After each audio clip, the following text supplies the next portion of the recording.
That was the last question we were talking about. And therefore, I asked all of you, have you ever sold one of your pieces? And Catherine said she's not going to sell any of her pieces, all right, because she likes them too much. But, and then everybody was saying, oh, no, I haven't, but being really shy about it. But I'm sure that you have an aunt or an uncle or a grandmother or a grandfather who said, come on, I'll buy it for you. You know, I'll give you €100, whatever, something like that. And nobody answered. But Valeria told me that sometimes she has bought things from her friends. Right, Valeria? Friends and not, because I already worked in the art world. Ah, so that's very interesting. So if you say Low cost, but yeah. you worked in the art world, in what sense? Like in a gallery or something like that? Uh, no, not so art field, but like illustrator something or a commission, private commissions like that. Not in a gallery. Ah, so for you have been commissioned to do things, Yeah, for example? some drawing or some drawing for a magazine or something like that. And may I ask how much were you paid? Depends of the about the work. I work in digital, so the people that don't work in this field think that digital is more simple than traditional things. So it's very complicated to put a cost about our work.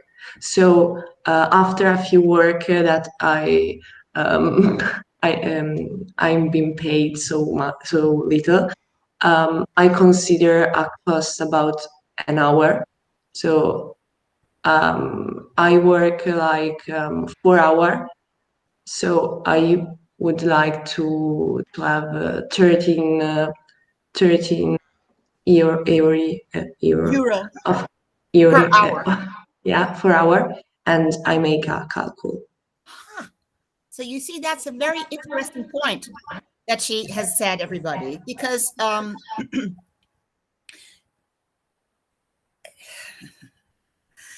that's a when you're working in the art field, a lot of people do not realize that when you pay for something, you're not paying for like a manual capability. You're paying for ideas. Therefore, you run into this type of misunderstanding, as she has said, that well, so you're doing it digitally, so it's easier than doing a watercolor. It has nothing to do with it. It's the concept that you're paying for when you're dealing with a work of art, not the amount of time that you're fiddling around with it. However, since people don't arrive and are not able to understand this, she has had to say, all right, it took me 4 hours to do this, therefore this is the price, which isn't really fair if you consider it.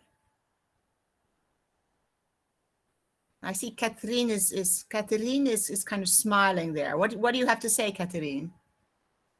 I just have to say that she's right. She's perfectly right, because our time is money, and it's a good idea to at least to write a minimum price.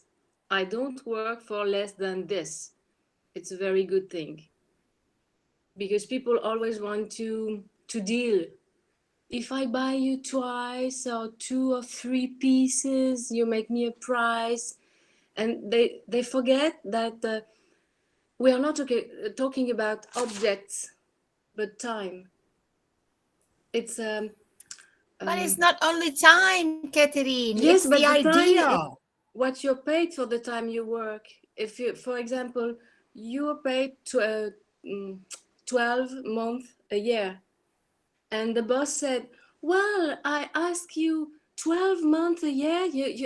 Maybe you can just accept to be paid just 10 or 11. Give me some some present because I buy you 12 months a year of work. He said, no, I live 12 months a year. I need to be paid at least this. This is the minimum price. The minimum Okay, all has right. to Now, be yes, this is a not very changed. fascinating discussion. This is a very, very fascinating discussion. Now, I I would see like to say something if I can.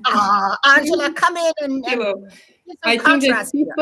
people often don't understand that if it took you like 4 hours to do something, it's because it took you like years of studying and exercise.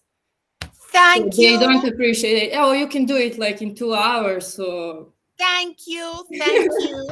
Yeah, So, because you pay not for the object or the artwork, but you pay for you artist and your experience to do something. Because I choose you because I want you to do some work, and you have some experience about school, about other work, and you put all your experience in that artwork, I think. yes. So, how do you calculate that? Angela, how do you calculate that? So, according to other people, you have to say, I want to be paid a minimum amount of time because I worked 4 hours to do this. But as you say, you've been working all of your life in order to do this. yes, of course. So So, how do you the prices determine? need to be like a little high. So I think there is a standard because I also work in illustration field. Yeah. So I often look at there is like an Italian Illustrations Association. So they have a list price. So if you are doing like an illustration for a book cover, there is like a minimum price that you should charge, because if you charge less, then the whole market is like there is a problem. All right. Now I'm having a moment of memory lapse. Who is the Italian artist who cuts the Fontana. excuse me? Fontana. Fontana. Okay, so Catherine Fontana paints his canvas, then he looks at it, and then just in a moment he goes like this, zuck. So what is he supposed to say? I did it in 10 seconds, and you usually pay me for an hour. Yes, but So 10 they're seconds of talking an about the hour, that means you just experience. pay me 10 cents. Yes, but it's the add value is the experience, and the talent is an add value. So it's very different. That when you talk about a work on commission, someone asks you to do something and you have to value your salary. And Fontana's example is quite different, because he's not working for someone who asked him to do that, or for even for an happening or some performance. You have to deal the price before to do it. I don't think that, for example, Marina Abramovic comes here to make a spectacle without saying, I want to be paid this for coming in your city and doing art in your city. This is the pay I want to have. And I come here, and the city, the mayor and everybody pay for her to come. It's very different. Yes, but her performance is not Can be 1 quantified in hour. the time. It's quite, I didn't see it because when she came in Modena, it was at the beginning of the pandemic, so it has been cancelled. So I wanted to go to see her because I don't know anything about her. It would be a beautiful discovery for me. But maybe 1 hour of show, just 1 hour. What is it, 1 hour for someone who wash your clothes? 10 euro? How much Marina Abramovic is paid for 1 hour of show in Modena? It's very different. We're not talking about the salary here, but the performance of a very famous artist. The talent of art. It's an add value. You have your work, your time, but your add value is your talent, obviously. Valeria, And what did the you want price, to say? Oh, sorry. I just want to add something. A friend of mine asked me for a portrait of her daughter, and she's a very little girl, and I said, I don't have an oven. She has time to grow up. I will do it. And she is a friend to ask me that. So I will have to think about the price of one portrait signed by me, how much it is at the time I will do it. And because she's a friend, she will probably have a very beautiful price. It will be cheapest for her. But the price written of the value of the work have to be what I decide to, not the price I do for a friend. You see the Okay. difference? Okay. Or for when you give a work, artwork to for charity, the price is the value, but you don't earn anything, nothing, because you give it. Okay. But there is a Valeria, value. 1 second. Valeria, what did you want to add to that? I want to say that, for example, Christo, anyone doesn't pay for his artwork, but he commissioned by himself, themselves, actually, the everything of their performance is commissioned by their self, because They commission themselves. yeah, exactly. So there is another point of view, Yes, but because we wait, talk excuse me, I have to interrupt you. They commission themselves. If they commission themselves, it means they have money. And if they have money, where did yeah, they get the money? yeah, but because they saw like posters, projectual poster by Christo, but Okay, don't so because they do it all, they have kind of like they finance themselves through advertisement. yeah, exactly. Okay. But is another point of view, because, for example, now we talk about art, pure art. I don't know what called, but pure art, because, for example, Fontana or another painter that go in a gallery, for example, you don't pay for our time specifically, but for your their idea and their paint a painting.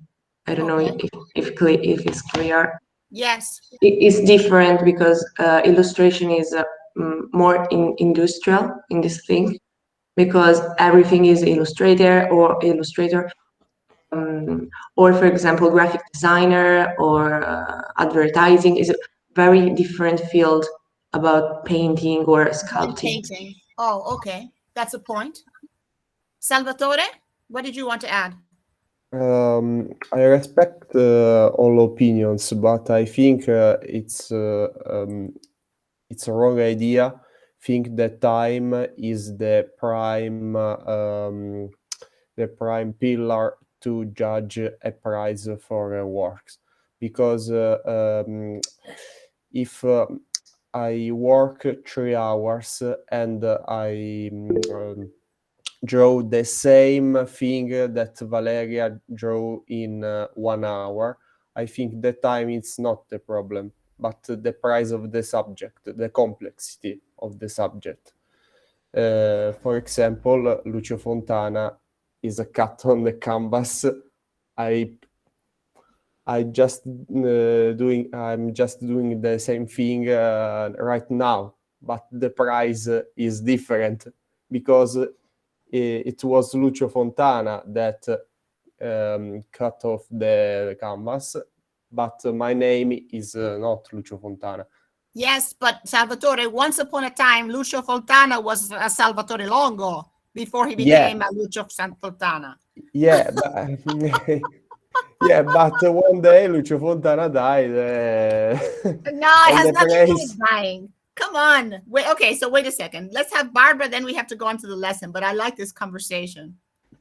I just wanted to say I agree with Angela, because I think that, yes, time is something that is important in terms of pricing a piece. But I also think that you are paying for my skills, and you are paying me because I know how I do something. It's not just someone is doing a drawing and you are paying the drawing. You are paying me because I am doing that drawing, because I acquired those skills over the years, because you are paying for my tuition, because you are paying for what I paid for to learn, and you are paying for all the hours I spent learning that things. So if I became efficient and if I do something in a very little time, if I'm quick to do a drawing, that's on me. That's better for you to have that drawing faster, but I shouldn't be paid less just because I work faster, because maybe I spend the same amount of time learning those things as you, and I shouldn't be paid less just for that. I think so. It is complicated, but it's not only time. Okay. I think this is a very interesting discussion, and we could go on and on and on. But be careful when you talk about time and skills, everybody, because that's not what makes a work of art, in my opinion. You need the time, you need the skills, but everybody can have time and skills, but not be able to produce a work of art. A work of art is something that comes out because it's particular, and it has that poetry that makes it unique. Catherine is smiling at me, so I'll let her say something quick because I have to go on to the lesson. Very quick. There's Salvatore. Very quick. The same friend asked me how long I need to make a portrait, and I answered, it needs the time I need. Oh, brava! Because everybody thinks that you're doing a work of art, and it's as if you're like a manual worker. It has nothing to do with what's going on in here. A lot of people don't understand that. Salvatore, and then quick, please. Okay. I pay the idea and the complexity of the subject, and not the time I spend in it. It's the idea, the full of this discussion. All right. The composition of the drawing. Okay, so Catherine is not so sure, but I'm not Catherine. I'm not going to call on you. I have to call on Valeria, and then everybody has to be quiet 1 second. Yeah. I'm quick. I talk about time because for emerge artist is like a starting point to put some price at the artwork, like simple drawing, not like painting. And it's difficult, but put this cost. But for example, if I decide to put a base cost like 13-15 euro of the hour, I choose my time and my experience and my skills and my subject, etc., in that cost. So I choose for me my experience. To do it that way, yes. Exactly, but it's a starting point. Right, it's a starting point. That's a good point. Yeah. Okay, so very, very good conversation. Now, at the beginning of all right, so first I'll show you something that I added to today's lesson. Okay, there's a page that I added to today's lesson. And then I want to start making sort of an outline, right, of specific points that regard Mark Rothko and today James Turrell. And this is something that I will post that will help you in your homework for next week. All right, so let's share the screen, and I'll just show you what's going to happen next week.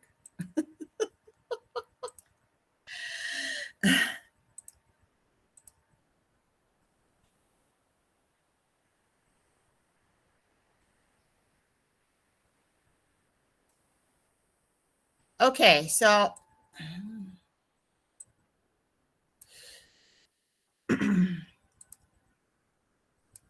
ta-da-da-da. Do you see this? So next week, test 2. you'll have a grammar test. And the test will be on narrative tenses, the passive voice, and syntax. So you need to study that for next week. I will post this little message on the stream page as well, so that you remember. Okay. Now, what I would like to go to do right away is something like this. All right. So last week I had you take some notes about the considerations that we made about Rothko's work. Not only that what we thought about Rothko's work, but also what the people said and what Rothko says about his work. So let's look at the first thing here.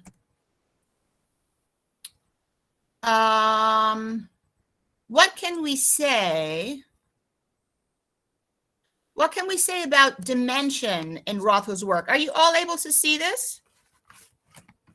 So let me start with Barbara. What can we say about dimension? What are the dimensions of his artwork? He says that a small painting reduces the experience. So wait a sec. Oh, yes. So go ahead. And therefore? And that a big one grabs you and takes you inside. So can we say that his paintings are large scale paintings? Yes. Okay. Is there anything else that we can say?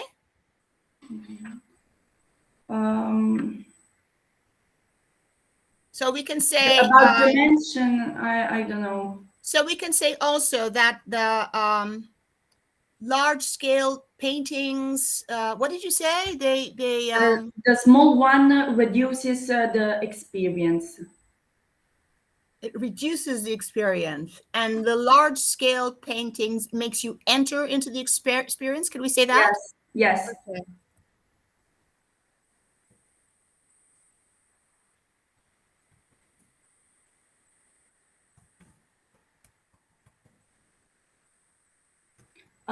Can we talk about shape here, or maybe in proportion? No, that's perception. Yes. Let's talk about shape. Let's wait. Work of art. What was the next one? Shape. He says that we are for the large shape and the flat form because it reveals the truth. Okay, well, let's put that. So we'll put a large dimension reveals the truth, and then we'll add that other one to perception. Okay. Okay. Okay. So. Okay. A large dimension reveals the truth. Okay, so what did you say then? Now, what can we put for perception? I said we are for the large shape, the flat form, because it reveals the truth. Okay, so a flat form reveals truth. But in other words, that two dimension, so that we could put that with the flat form reveals the truth, and therefore three dimension, the third dimension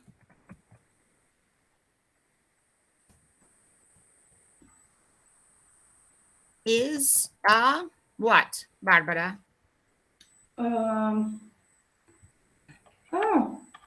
I wouldn't know how to say that. That's right, because what he's actually saying is that two dimensions reveal the truth. A third dimension is I can't think of the illusion, word. maybe illusion. Thank you. Very good. Very good. Okay. What can we say about color? Does anybody? Dada, do you remember? Did you take any notes? Yes, I wrote that he said that he doesn't choose colors because colors are beautiful, but because he wants to express basic human emotions. Okay, so color to express basic human emotions. Oi, sorry. Anything else? Does anybody else have any notes? Stratification. Um, He put colors in different. yes. Stratified color. And Yes, but stratified sfumato. doesn't it? Why stratified? There's somebody said that even though you may, I don't know if it was in this reading, but even though you may be seeing just one color, you have the impression of all of the others that are underneath.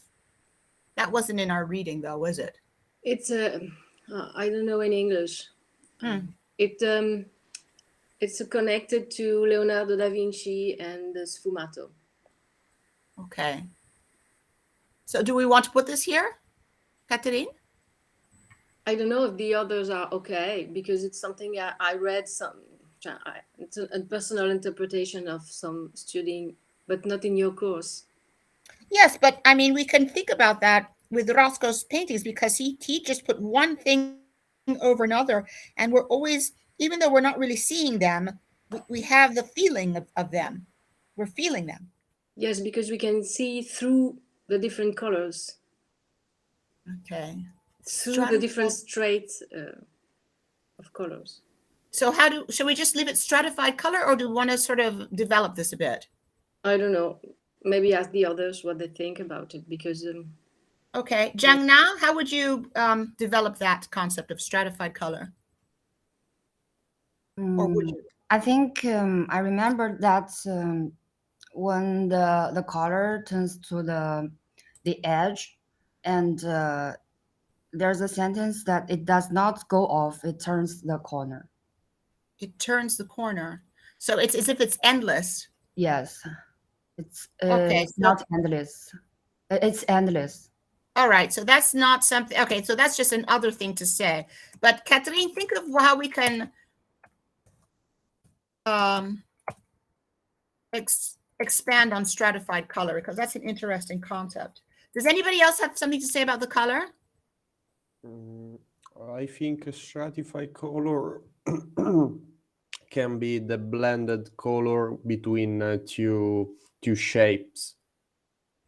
Okay. For example, yellow and red, and in the middle there is orange.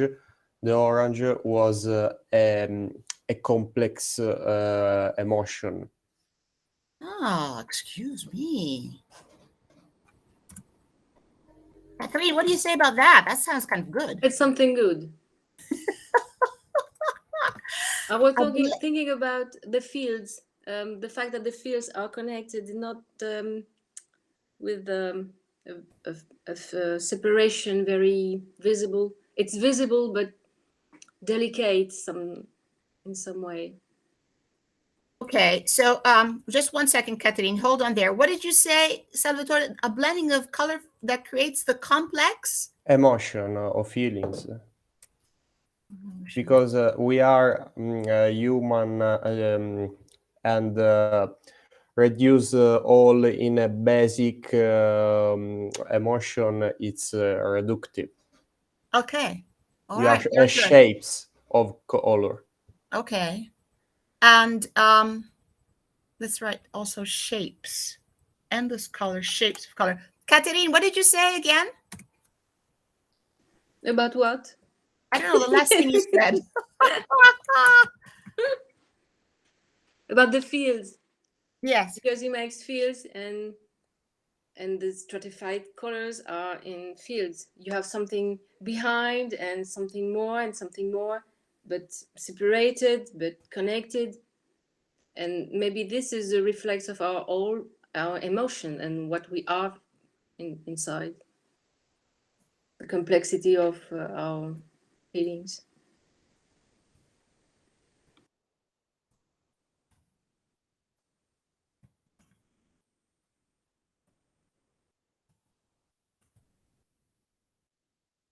Did you say combination? It's sometimes it's separation and sometimes it's connected.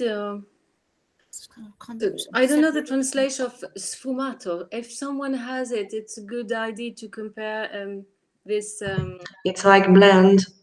Oh, it's blending. blending. Or Okay. blur.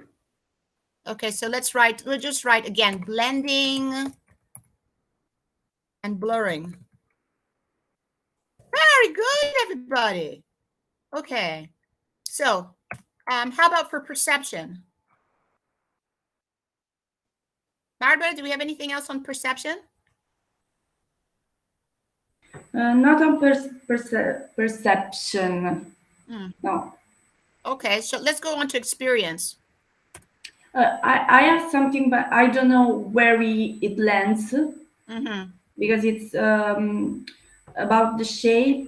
It says the shape of the picture are the performers, and that's something yes, we wrote, but I don't know where. Can we put that on? Where could you put that? Either in dimension or experience. Maybe experience. Okay, so the shape. The shape of the picture are the performers. Okay, so the shapes. The shape, yes.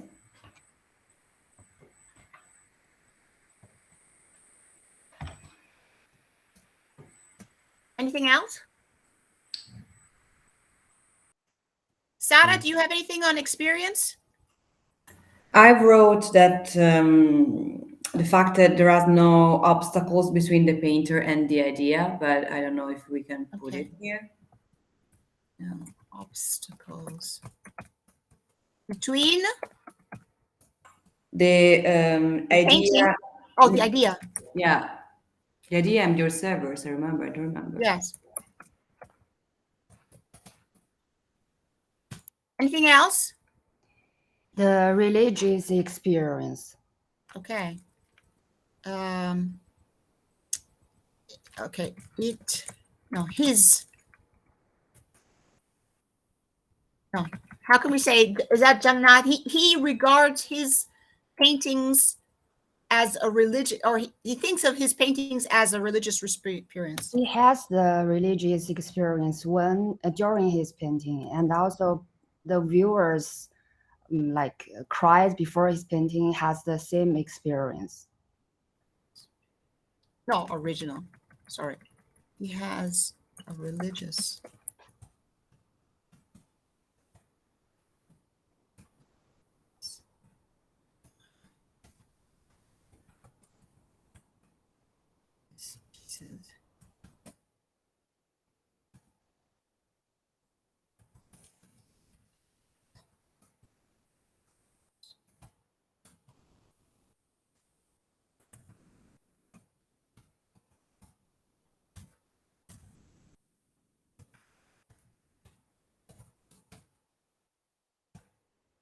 Is there anything else?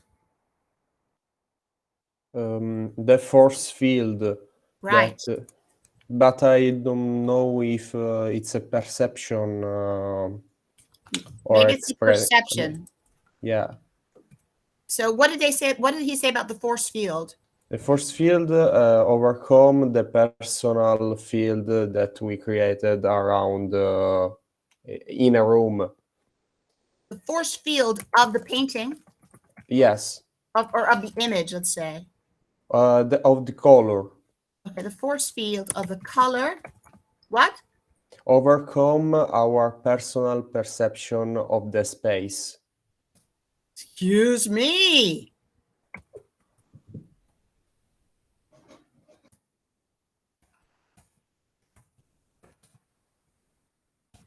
Oh, okay.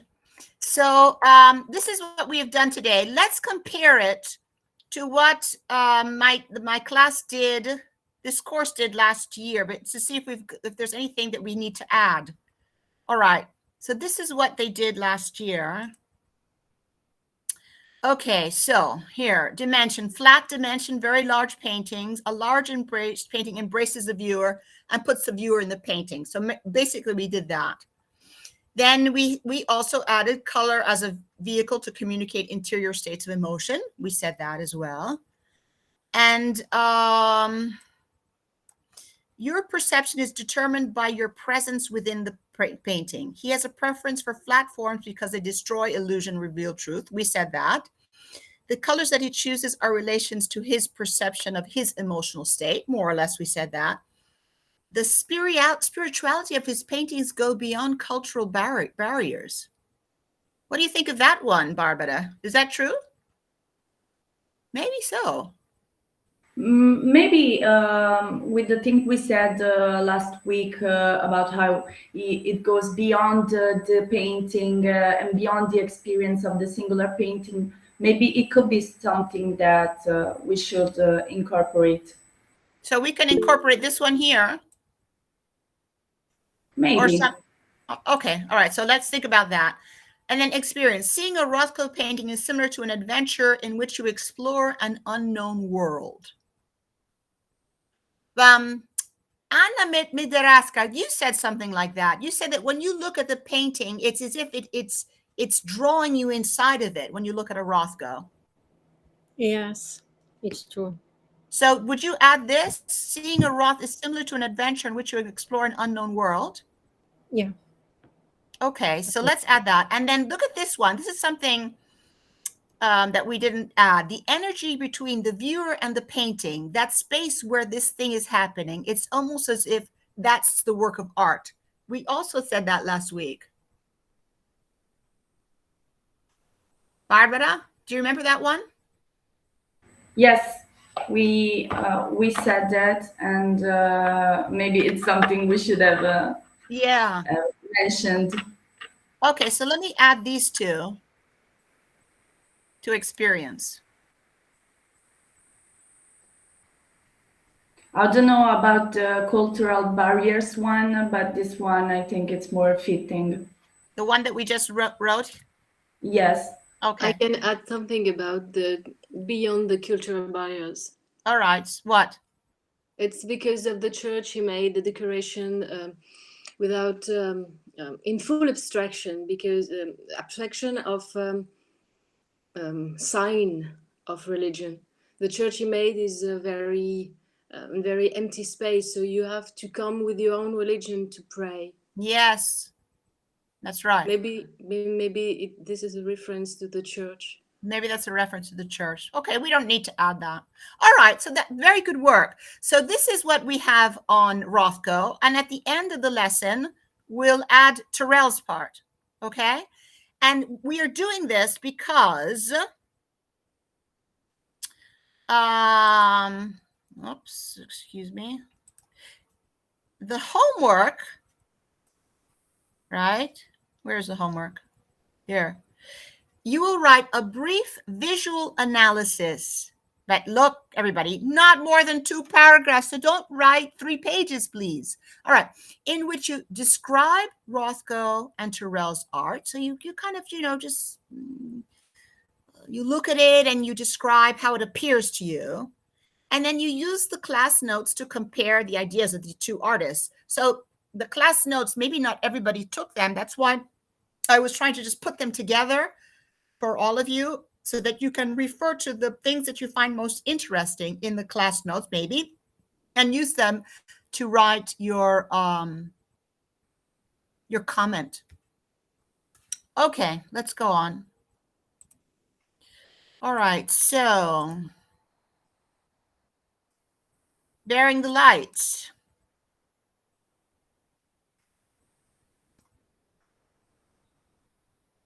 Let's have Giorgia Gaggiano read. Rain Diamonds.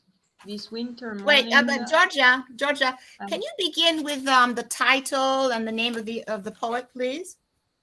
Bearing, I don't know how I have to say it. Bearing the Bearing. light. Bearing, you're right. The light. Denise Levertov. Rain diamonds this winter morning embellish the tangle of unfrowned pear tree twigs. Okay, so stop one second. What is the meaning of embellish?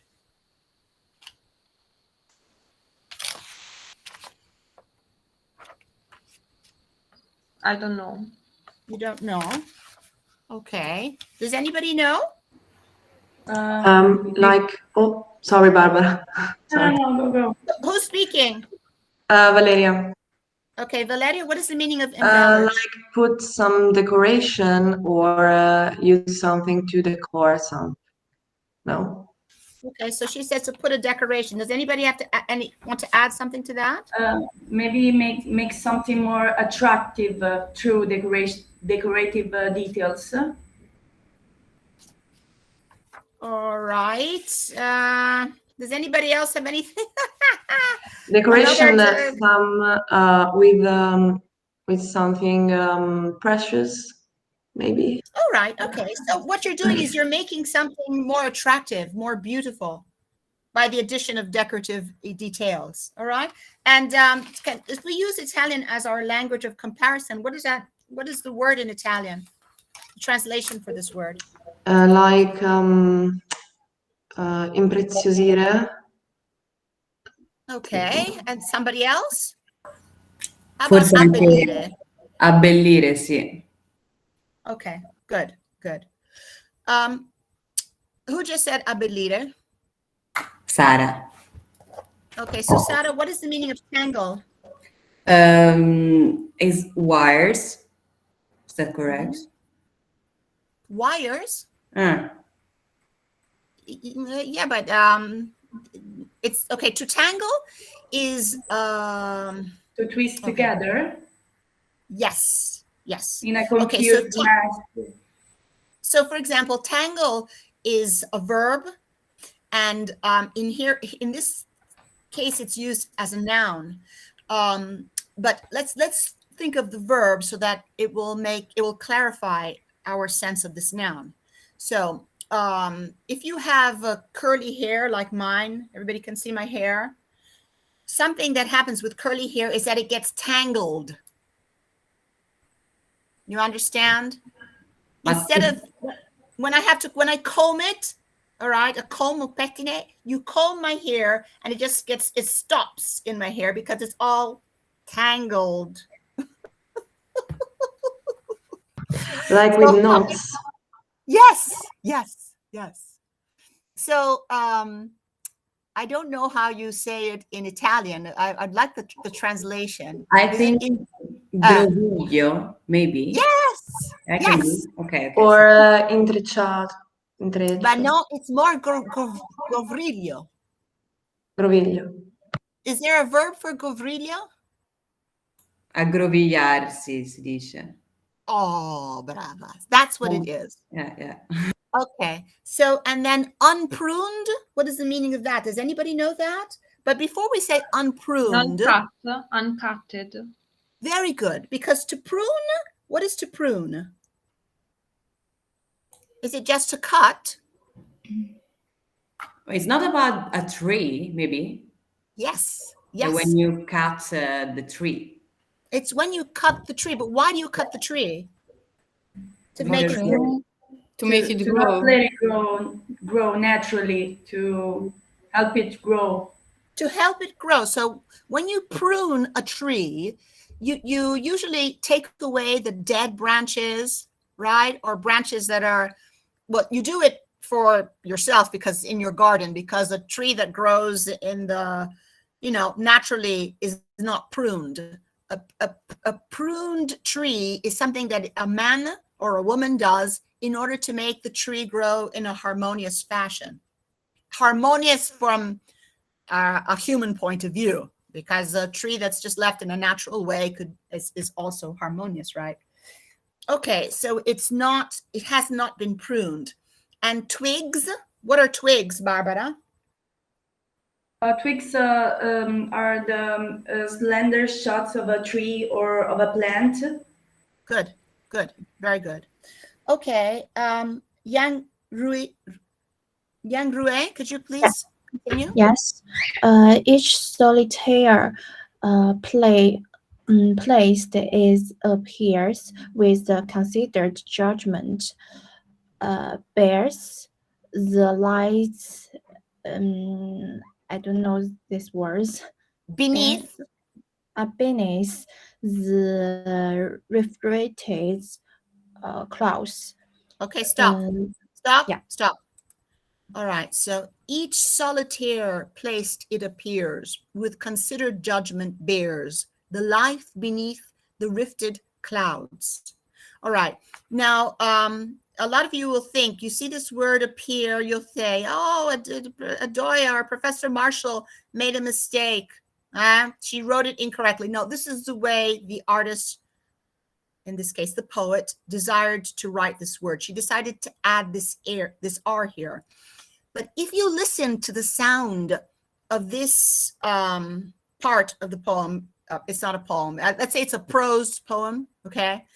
It's from each to clouds. Listen to the sound. So she says, each solitaire placed, it appears, with considered judgment bears the light beneath the rifted clouds.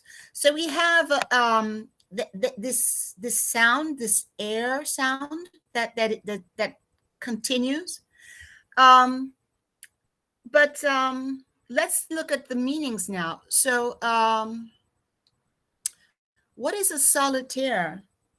Does anyone know? Did anyone look that up? It's not like patient. Someone is really quiet. No. Not really. I think it's a gemstone, like diamond. Okay, so excellent. So this is this Zhang Na speaking? Yes. All right, so it's a gemstone, but it's one.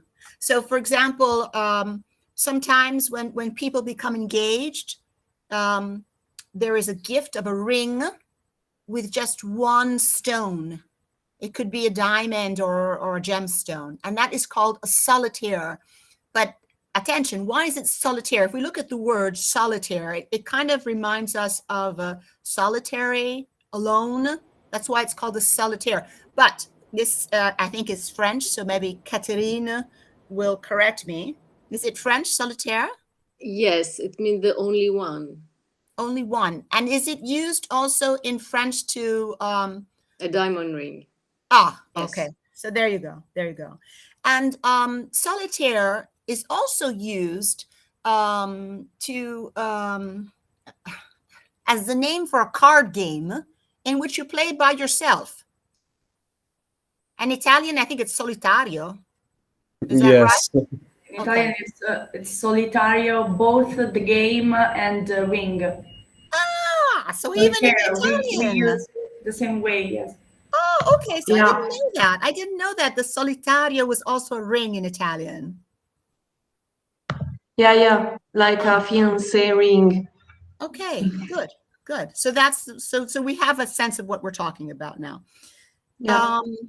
Place, it appears, with considered judgment, bears the light. What does that mean? Let's what does it to bear mean? Does anybody know? To bear. To support. Excellent. Excellent. So it's but not to support in the sense of you're doing a good job, so I support you. To carry. Right. It's to carry the weight of. It's to carry the weight of. It's and support in the sense of carrying the weight of.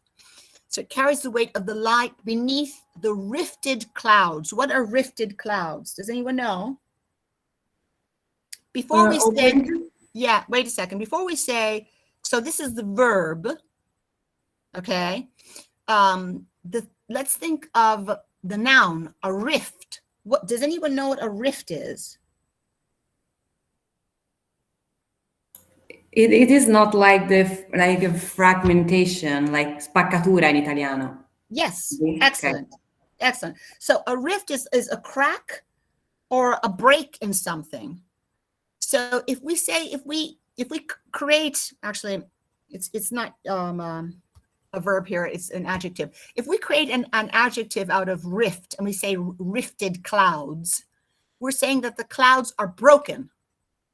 Okay, there's a space between the clouds. All right, so let's finish this. Lu Si Yuan, can you read, please? Yes. with considered no. There's the light beneath the reflected clouds, the indivisible shared out in endless abundance. Okay. All right. The indivisible shared out in endless abundance. Let's I'll read it over and then we'll just comment this quickly. So, rain diamonds this winter morning embellish the tangle of unpruned pear tree twigs. Each solitaire placed, it appears, with considered judgment, bears the light beneath the rifted clouds. The indivisible shared out in endless abundance. All right, so let me start with Sarah. What are rain diamonds? Sorry, what? What are, so she says at the beginning, rain diamonds. What are rain diamonds? Just describe the scene to me. What are these rain diamonds? I thought it was like diamonds raining, but I don't know. Okay, but all right. So she says she thinks it's diamonds raining, but it says rain diamonds this winter morning embellish. So it's like oh my God, the snow. Okay, so she says snow. Does anybody else have something to say? Okay, somebody else will describe this. Rain diamonds embellish the tangle of unpruned pear tree twigs. Barbara? Georgia wrote in the conversation that she thinks is dew. All right, so Georgia, can you describe this scene to me? Rain diamonds embellish the tangle of unpruned pear tree twigs. Georgia? I would say that is dew during the morning, the water that is put on the, I don't know, the part of the tree, maybe. So it's in Italian we say rugiada. So it's the water that deposits on the tree. Yes? Yes. Okay. But Barbara, so she said that it's dew. It's the water that deposits on the tree. But if it's winter? Maybe it's, I don't know, it could be snow or it could be ice, sort of. That's why it looks like diamonds. It looks like gems. So there we have it. So so Sarah, Georgia, and Barbara have put it together because they're rain diamonds. So we know it's obviously a metaphor to describe something that's on this tree, this pear tree. But so we know that in the morning, the humidity gets deposited on the leaves and on the trees. But, and that's what we think of as dew. But the fact that it's winter brings us to the conclusion that this dew has somehow solidified. It's become kind of like ice. Okay. And these little bits of dew that are kind of like ice on the tree, they embellish.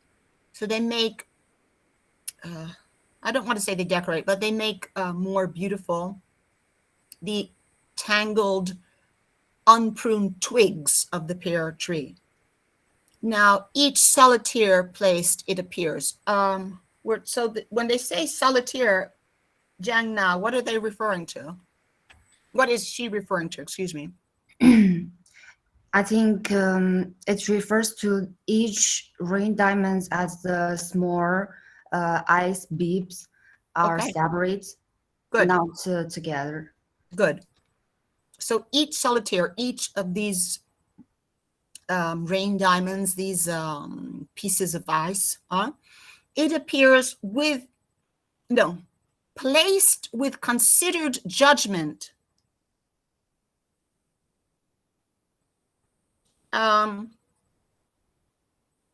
If we say placed with considered judgment, does that kind of imply that there's an intention, that it was placed intentionally? Angela. Yes, I think so. But think no, go continue. Sorry. No, yes, I think yeah, it's like they're placed, but like someone put them there. Okay. So it appears as if somebody put them there. But is that possible? That somebody put them there? Actually, no, because it's like the nature that that does it. So very good, very good. All right. I think. No, okay, sorry. Salvatore. Sorry. I think is God that put it, because judgment it's like a divine action. Okay, you're going too fast, Salvatore.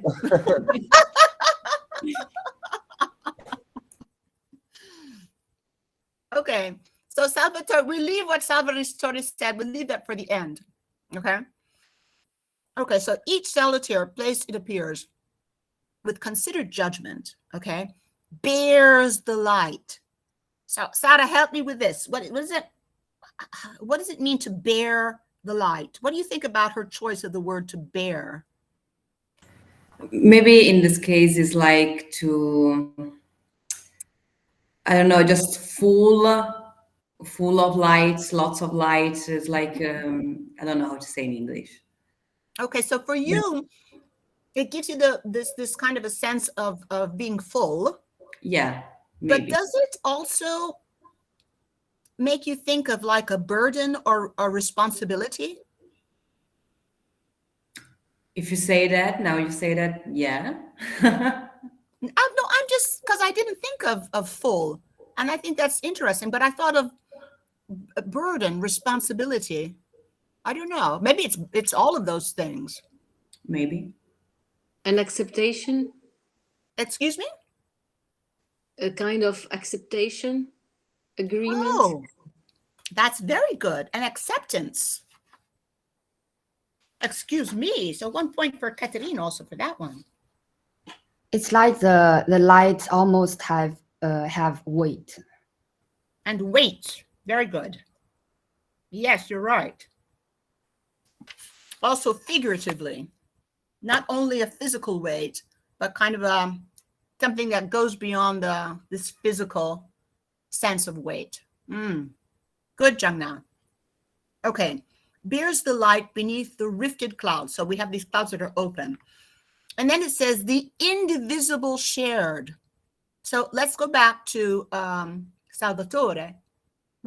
So the indivisible is obviously the light, but could it be something else? Indivisible shared. I think it's a miracle. Like a miracle? Yes, okay. Because Barbara? it's untouchable.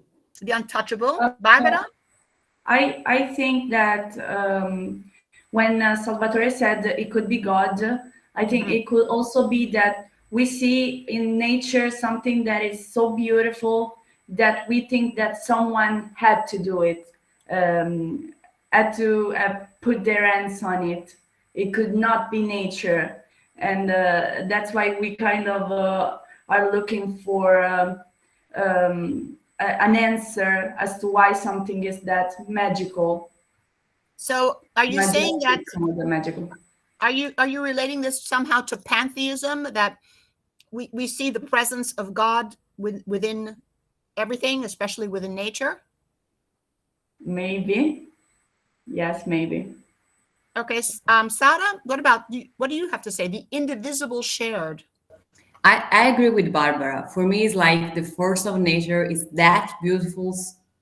So we have to find, I don't know, a reason. The logos. What? Logos. It's a Greek term to represent the logic of a god.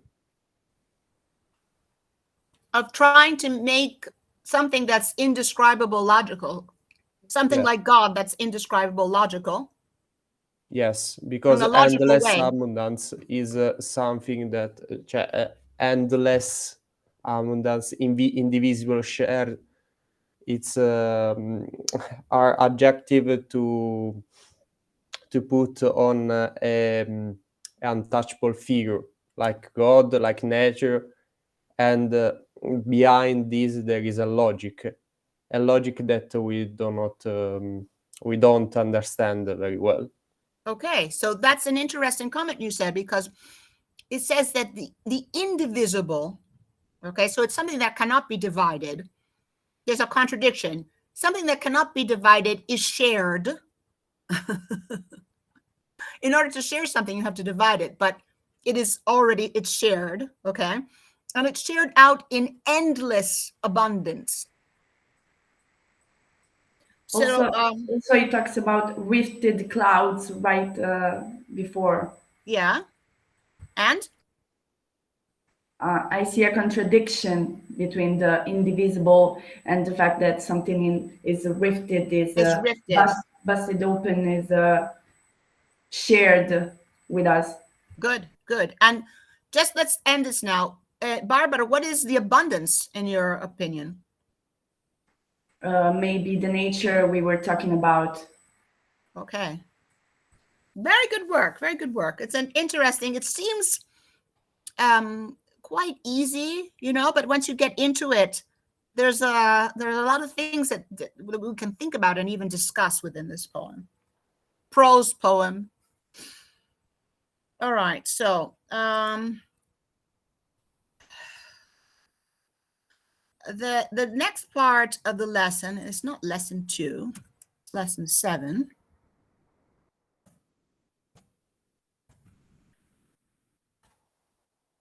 Is gerunds and sentence structure. But we've spent a lot of time discussing at the beginning. So I think I'll leave this for next week, to discuss next week. Let's just go on to read this, and then we'll take a break and we'll come back. All right, so I want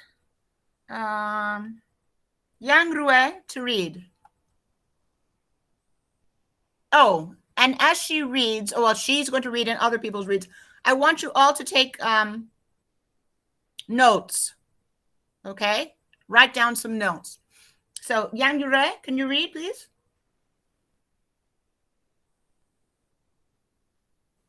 Is she there? Sarah, please read. Okay.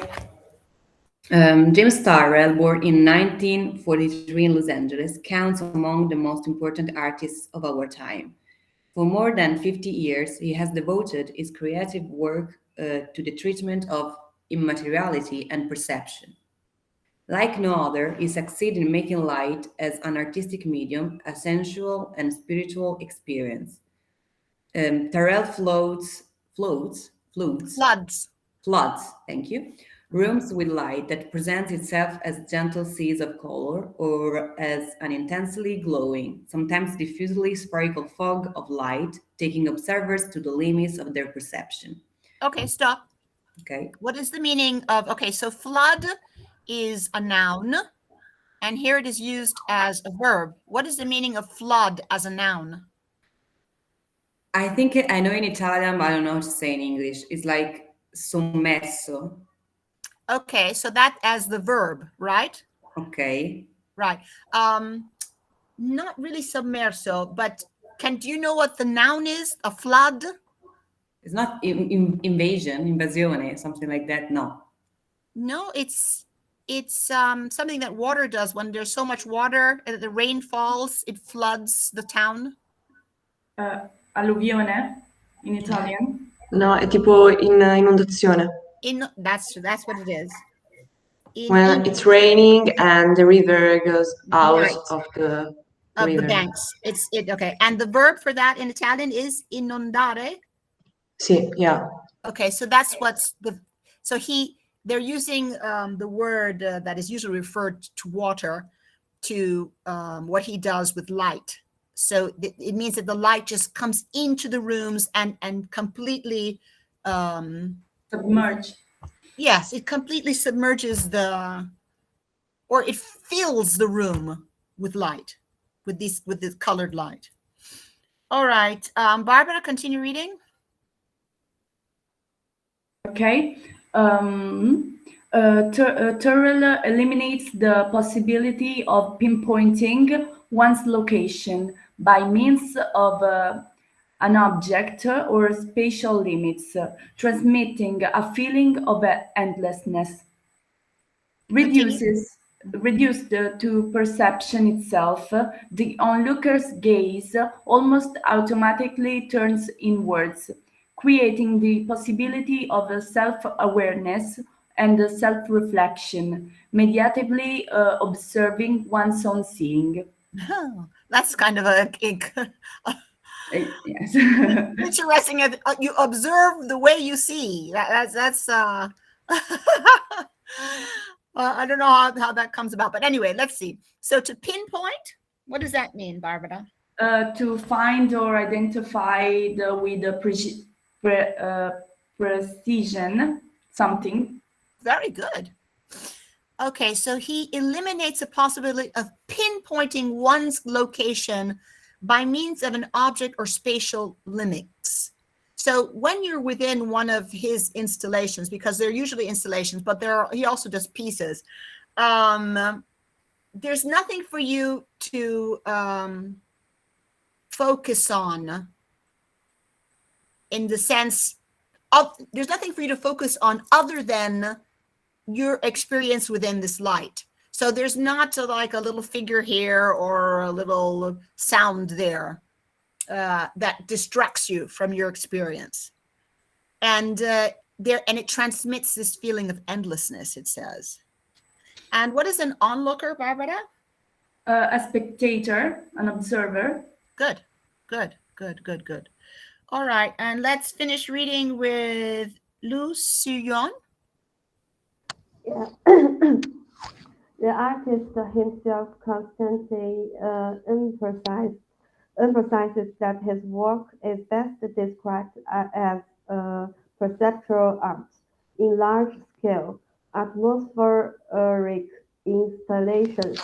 He makes light materialize and leads onlookers to the limits of perception. Very good.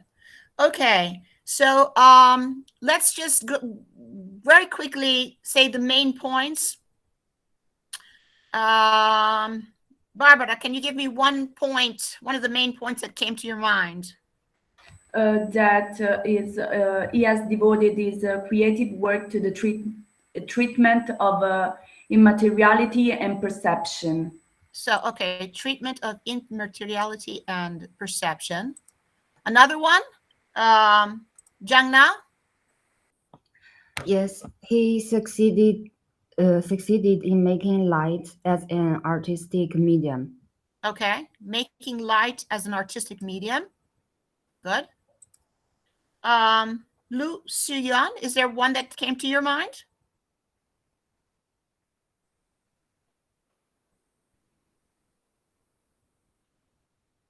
Sorry.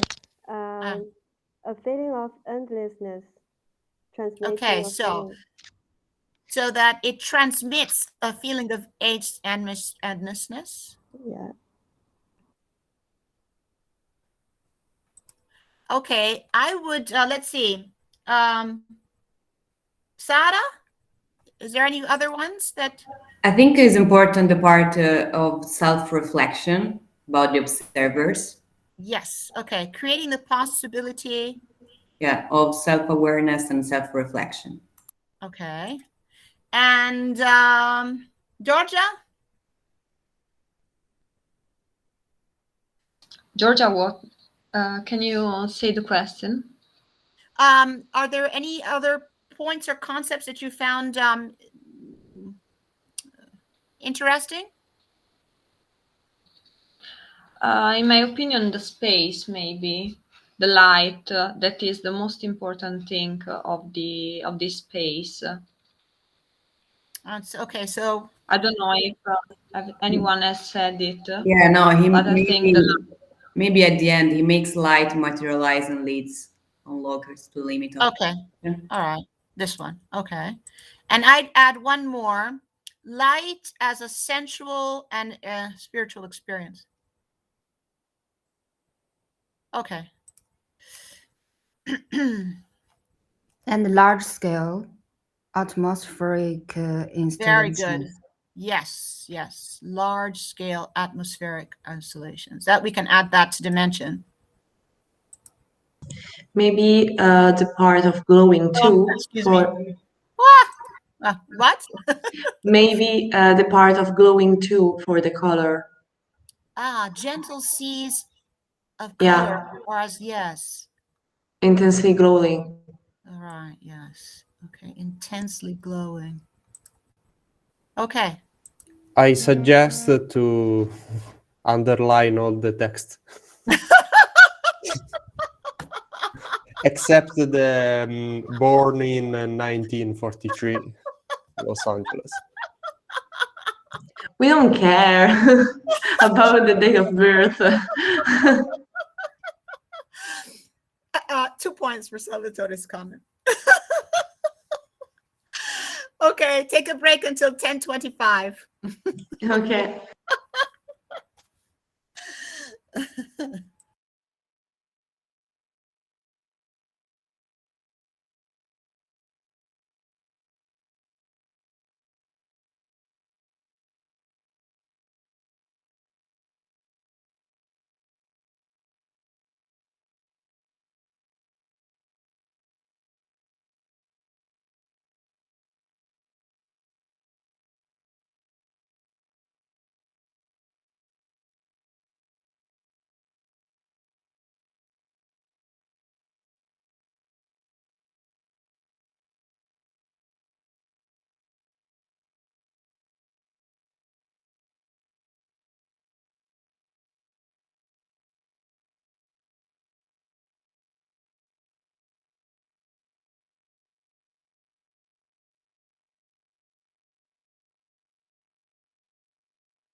Okay, so before we go on to do the reading, did anybody have a chance to look at the video? Yeah, it's very interesting video. Okay, so Valeria saw the video. Sarah, you didn't see it. Georgia, did you look at it? No, not yet. Okay. Barbara, did you look at it? Yes. All right. So Valeria and Barbara looked at it. Jang Na, did you look at the video? Yes, I looked. Okay. So let's see. Salvatore, did you look at the video? Were you able to see it? Yes. All right. So Jang Na, can you describe the video a little bit, please, for everybody? Yeah, you have your microphone is turned off. Sorry. Okay, no problem. The video is in German language, but it has English subtitle with YouTube, and it's exhibition of this Subberg.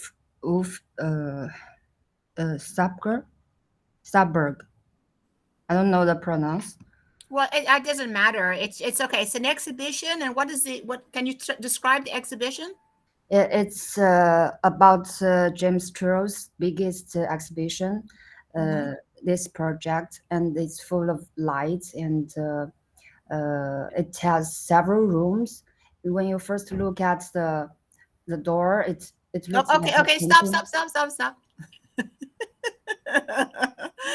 Okay, all right. So don't give me some specific things yet. So I like that part. yeah, I like that part too. Let's see, Barbara, can you tell us anything else about? Can you describe this exhibition?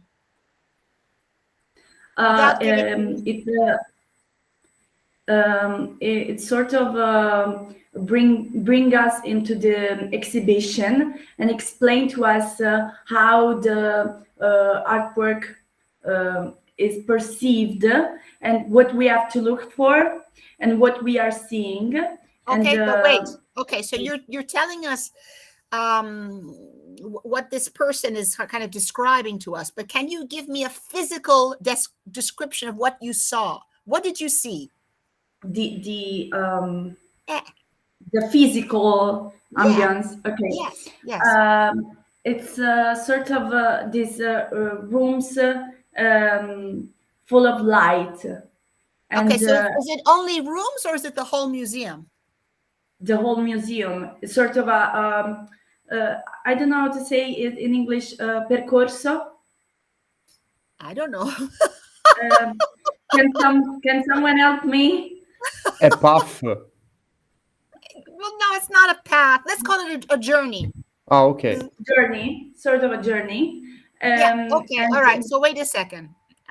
So you're describing this to somebody who has never seen this video, and if you say that the museum is full of light, all right, Barbara, a person could just imagine a very well lit museum. It's all white.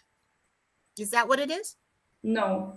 Every single artwork, every single space. Piece. Sorry, my internet is not working, so I can hear very well. Oh, okay. I'm sorry. So it's not every single space. Every single space is illuminated with this light, and it's different light for each room. Okay, stop, Barbara. You're still not specific enough, because if you explain this to somebody, you say that every single room is illuminated with light, you're still not giving me, there's a word that's missing from your description. With colorful light. Oh. Okay. So every single room or every single, let's say, space is illuminated with a specific color. A specific of light. color. Okay. Yeah. And it's anything else? The light, the colored light is diffused in a way that we cannot perceive. We lose the perception of space in within those rooms.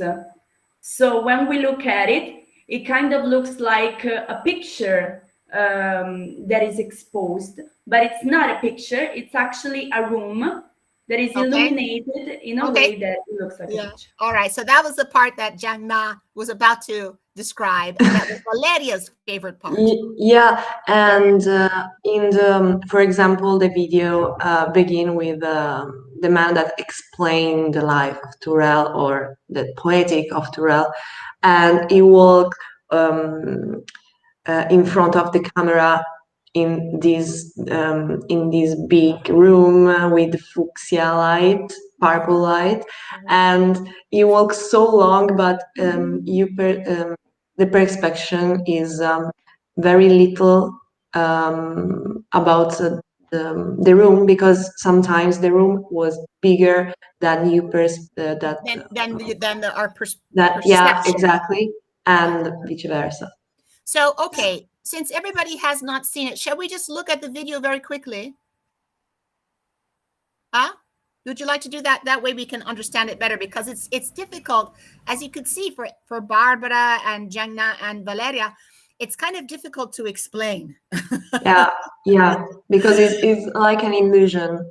Right. I don't know. Right. Okay, so I will share the screen, and I hope you'll be able to see, because sometimes it just comes out in a little image. Okay, so let's see if we can see it.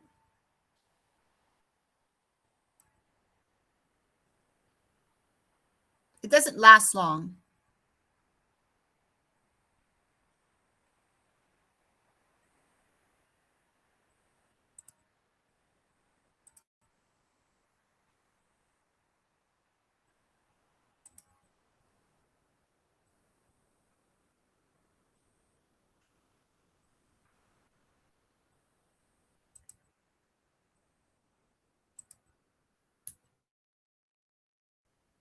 So ist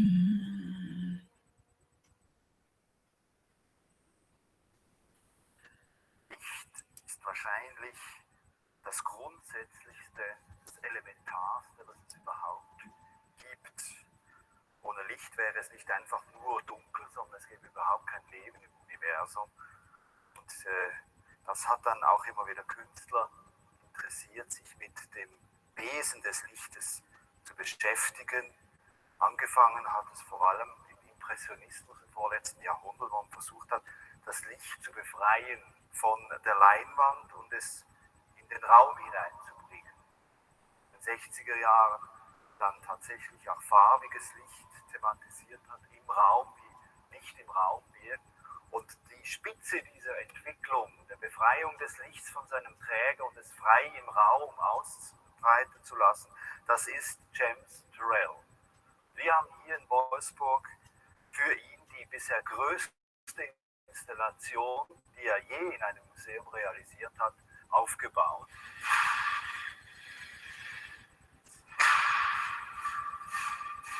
Ja, in diesem Wolfsburg-Projekt, Ganzfeldpiece, der betretbaren Lichtskulptur, entstehen ganz, ganz merkwürdige Effekte. Das ist der Betrachterraum, in dem stehe ich im Moment. Da gibt es den Space, an dem tritt man heran, der ist abgegrenzt, der ist nicht betretbar und der ist auch in seinen Dimensionen erfassbar. Das heißt, es verschwimmen die Raumgrenze und man hat ein Gefühl der Unendlichkeit.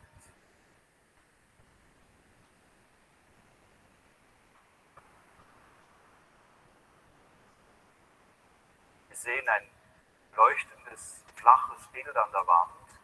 In Wirklichkeit ist es kein Bild, das man feststellen kann, sondern es ist ein Lichtraum, der keine Konturen hat. Und plötzlich wird das flache Bild zu einem Raum.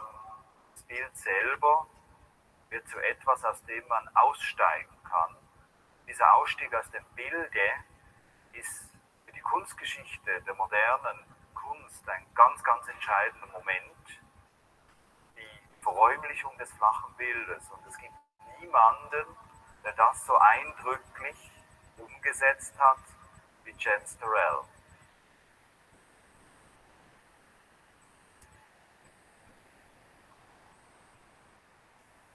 James Turrell hat natürlich auch Wurzeln in der Geschichte der Kunst.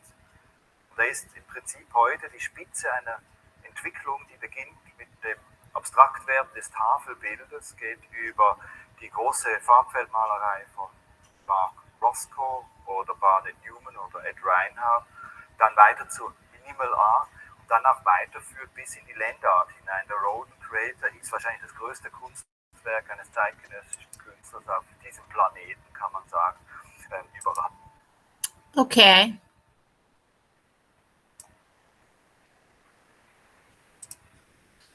Were you able to see it, or was it too small on the screen? No, Okay. that's okay. All right. Let's do the reading so that we can understand it a bit better.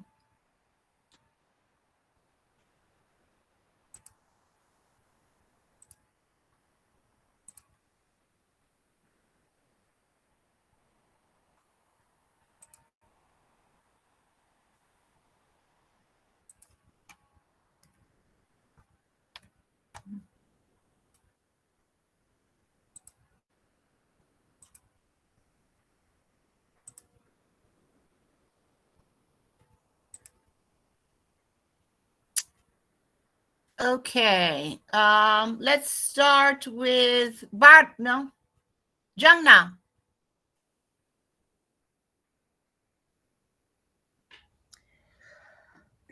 Are you there? Yes, I'm here. Light is probably the most basic, the most elementary thing in existence. Without light, it would not only be merely dark, but there would not be any life at all in the universe. Light has always inspired artists to come to terms with the true nature of light. Very good reading. What is the meaning of merely? Just or only dark. Very good. Very good. All right. Lu Suyon.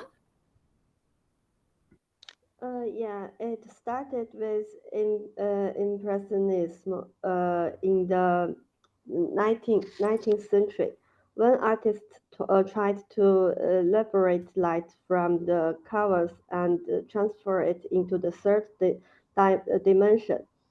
In the 60s, artists actually started to focus on colors light, on effects light with have in a given space. And Good. Stop.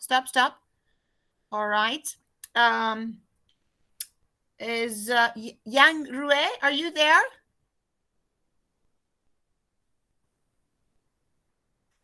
No. All right, Sarah, continue. Yes, and the climax of this development of liberating light from its source and letting it spread freely throughout the room is the essence of James Starr's work. In Okay, what is the meaning of climax? It's like the highest moment, like apex. Can be. Very good. Excellent. And the source? Origin. Very good. Continue. In Wolfsburg, we have set up the largest installation of Tara's work that has ever been realized in a museum. In this Wolfsburg project, this Gansfeld piece, this walk-in sculpture of light, strange phenomena occur. This is the view. Okay, stop. Sorry. Stop. Georgia? This is the viewing space in which I start right now. And then there is the seeing space, which you approach, the sensing space, which you approach, which is separated, not accessible, and also not comprehensive in its dimension. That is the limit of the space blur, and you have a sense of infinity. I have to continue. Barbara? No, Okay. Barbara continues. Thank you. Okay, we perceive a bright two-dimensional picture on the wall, but in reality, it's not a picture, as you will find out, but a room of light that has no outlines. And suddenly, the flat image turns into a room. The image itself turns into something you can step out of. Exciting the image is a very crucial moment in the history of modern art, turning a flat picture into a three-dimensional space. There is no one who has realized this as impressively as James Turrell. Of course. Okay, so no, 1 second. So just one correction to your pronunciation. It's exiting. Yeah. Exiting. I said exciting. Okay. Yes. Right. And everybody, it's the pronunciation is James Turrell. Turrell. Okay. And Zhang Na, continue. Of course, James Turrell has roots in the history of art.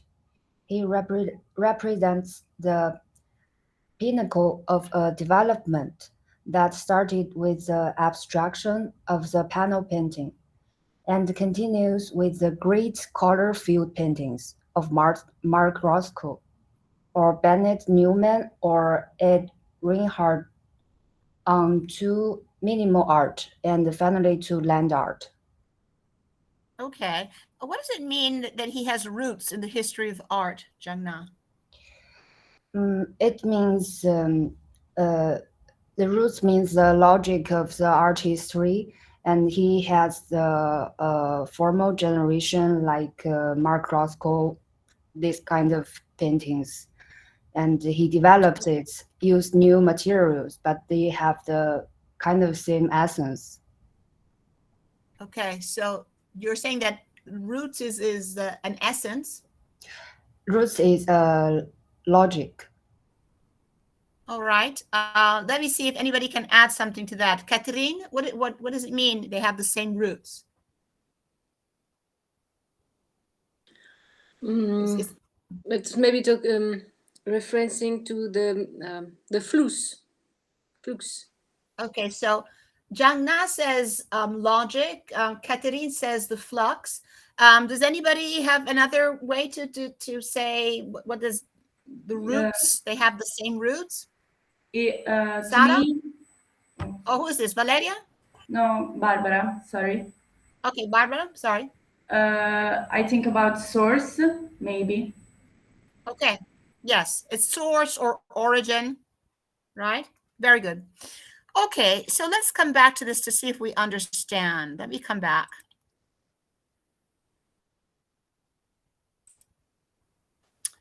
All right. When he talks about the viewing space and the sensing space, is that something that is clear to all of you just by looking at that video? Valeria, what do you think the viewing space and the sensing space is? I think that it's with James Turrell art. There is something different between the perception space, some visual space, and the actually space, like the empty room with a flood of light, a colorful light. Maybe that room could become bigger or smaller that the artist wants, maybe. Okay, so you're saying that when we speak about viewing and sensing, we're speaking about two different ways of perceiving things. We're talking about perception, right? So yeah, when they say viewing space is what we perceive visually, and sensing space is the way it makes us feel. Is that it? Yeah, because Turrell wants to make some infinity space with very peaceful space for the to immerse the observer.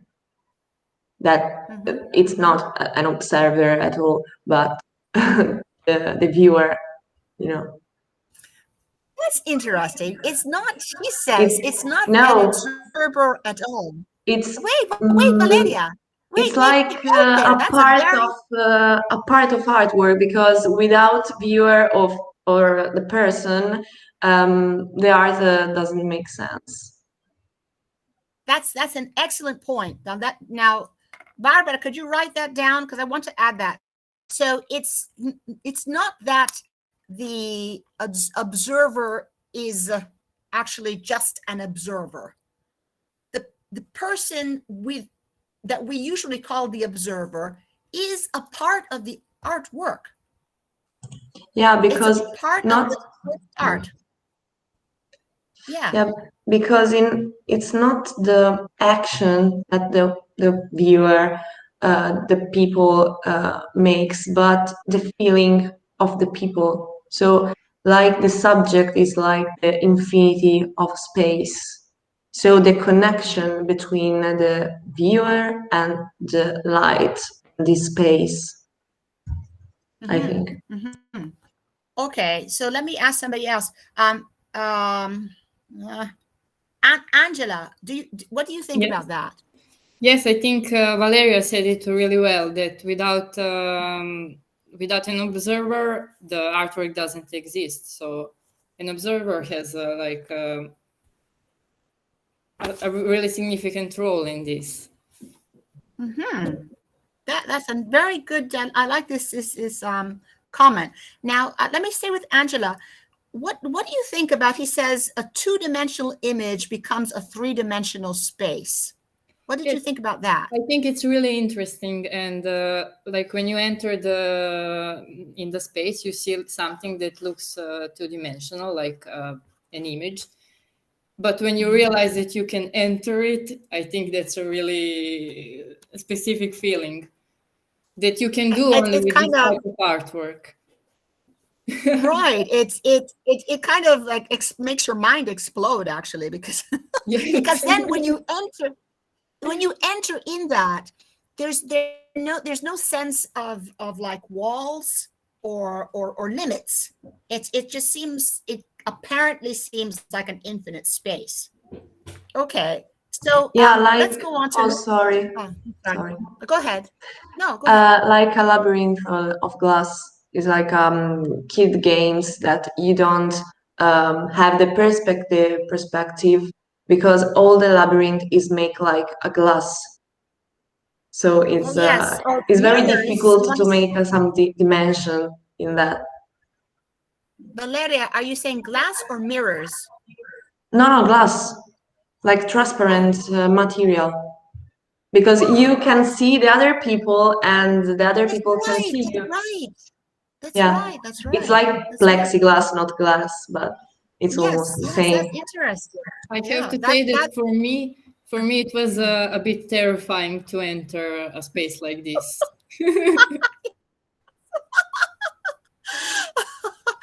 Because you want to have a sense of security, and there's no sense of security there. You don't have it.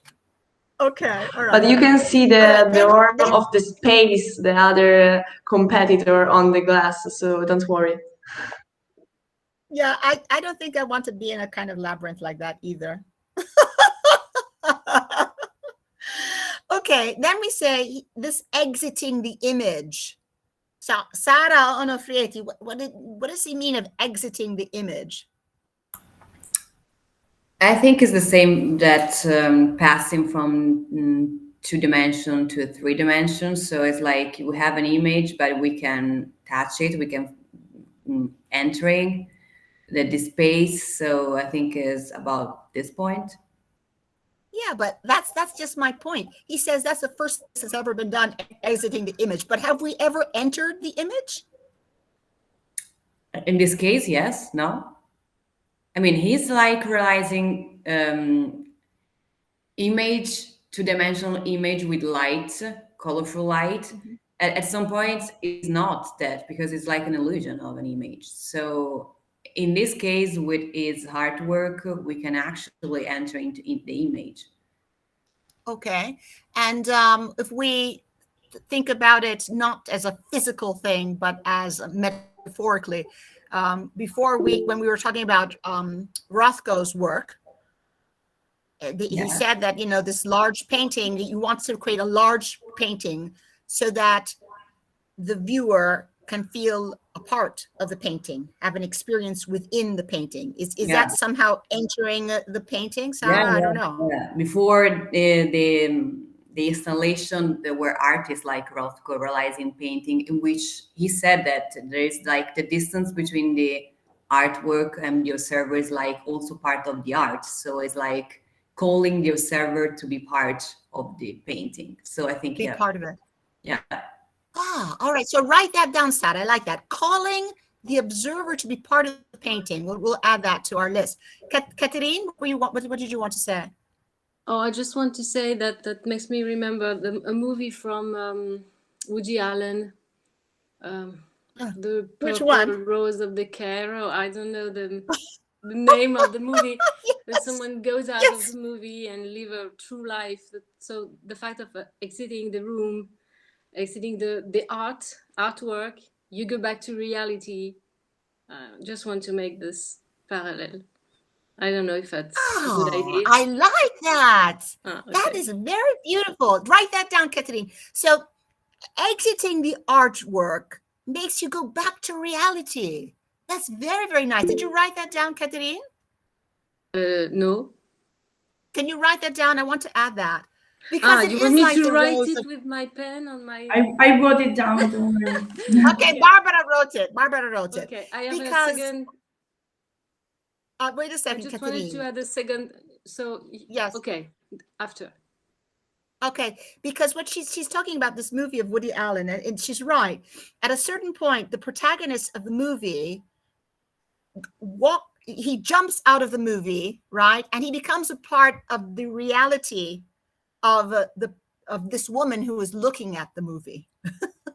So it's an interesting play on reality and fiction, whatever. Go ahead, Catherine. I'm sorry. And the second relation was with Jean Dubuffet. This is what I was looking for on the internet. Jean Dubuffet made a kind of a room, but it's a sculpture opposite. You go inside something. And it's very different that what we've seen with the lights, because this place is very little. So you have a very different feelings, but you're still coming inside an artwork. Yes. It's very old.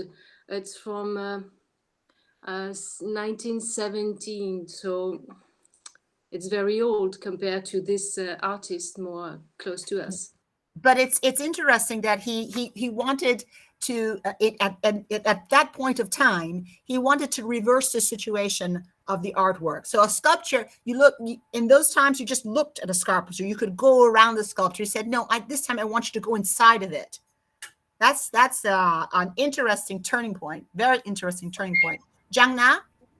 May I add something? Yeah. What Catherine said is very interesting and fascinating. And exiting the image also makes me think Fontana's work. Because during the history, people always want to enter in the image. Mm-hmm. We see a very beautiful picture, and we want to enter in the view. We want to see the view inside, like the mountain and the river. But he exiting the image, use the knife. And it also blurs the limits between sculpture and painting. Yes. And that's why exiting the image is a very crucial moment in the modern art. Okay, but Fontana also said that he cuts it because he wants you to go beyond the image.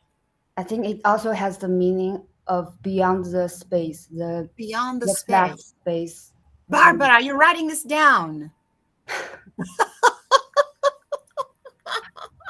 Very hard work, Barbara. Now I can see I can only see just a bit of Salvatore's head, but I can see that he's concentrating on something. He has something to say. Salvatore? Maybe I found the film that Catherine Okay. said. 1 second, Salvatore. Bye, Valeria. Have a nice Bye. weekend. Have a nice weekend. Bye. Bye, guys. Bye. So Salvatore, what was it? The Purple Rose of Cairo, something like that? The film that Katrin said, whatever works, maybe. No. Was that the title? Yes. I thought it was the Purple Rose of Oh, maybe that was the Italian translation. I don't know, because there are a film of Woody Allen where the main character is an old man that broke the four space, la quarta parete, non mi viene, the four dimension, and have a dialogue with the public. So that's another. Okay, so that's not the one she's talking about. But so he did it more than one time, because I'm not familiar with the movie that you're talking about. I'm familiar with the one that Catherine was saying, and I think it's the Purple Rose of Cairo. I don't know. I don't watch it. I didn't watch. That's interesting. Okay. Also, I wanted to say something. Yes. Just the idea of the inside outside that we are talking about right now is also the one we talked about when we talked about nature in the poems we analyzed, and the fact of being a part of something or just witnessing something, and this division, this dichotomy. And once again, very good. Very good. Very good. Okay, but does anybody, so Barbara gets a little point there. And does anybody see any connections between the prose poem and Terrell's work? Yes. Okay. I'm rereading the. It's correct. Rereading. Rereading. Yes, rereading. Okay. The poem, and I think that it's not only God, the figure under the poem, but it's the atoms of light, the photons that bears the light, and it's like something scientific. It's okay. So you're seeing something more scientific. Yeah, because James Turrell used the scientific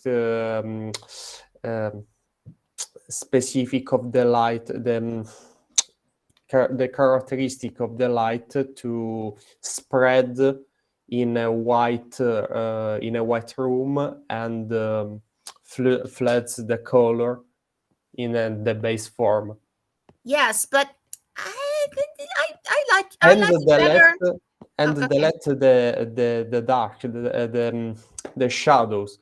If we put a foot in a HRL room in a Gansfield, the shadow disappear. Yes, but I liked it better when you were talking about God.